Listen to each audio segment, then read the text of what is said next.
un jour, je t'ai appelé au téléphone, je suis tombé sur ton répondeur, tu as dit oui, c'est Lasconi, le fils de Marcus Garvey. Il est resté dans ma tête. C'est qui Marcus Garvey pour toi? Ben, c'est l'homme qui m'a donné la vue. Mes parents m'ont donné la vie. Garvey m'a donné la vue. C'est un homme que j'ai découvert en 1984 en lisant une version française de Philosophie et d'opinion. En 1984, je n'étais pas encore locuteur de la langue de Shakespeare. Donc ça s'appelait Un homme et sa pensée. Ça a été un point de déclenchement. Et c'est à partir de là que je découvre le panafricanisme et que je l'intègre en tant qu'adepte. Parce que je considère que le panafricanisme a valeur des religions. Aujourd'hui, on en parle comme ça, tout le monde se réclame du panafricanisme.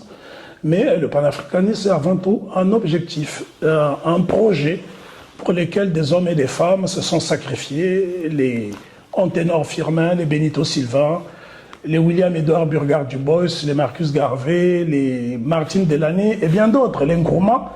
C'est un idéal qui aurait permis aux Africains de se détribaliser parce que malheureusement, aujourd'hui, avec le tribalisme politique, on a des problèmes dans quasiment tous les pays africains.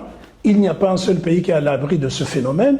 Et c'est beaucoup plus un tribalisme politique qu'un tribalisme coutumier, puisque les gens se marient dans nos pays, les gens se mélangent. Donc il n'y a pas de problème de ce côté-là. Même nos présidents de la République, ils se marient avec des Oui, mais de toute façon, toutes les classes sociales en Afrique, les gens se mélangent.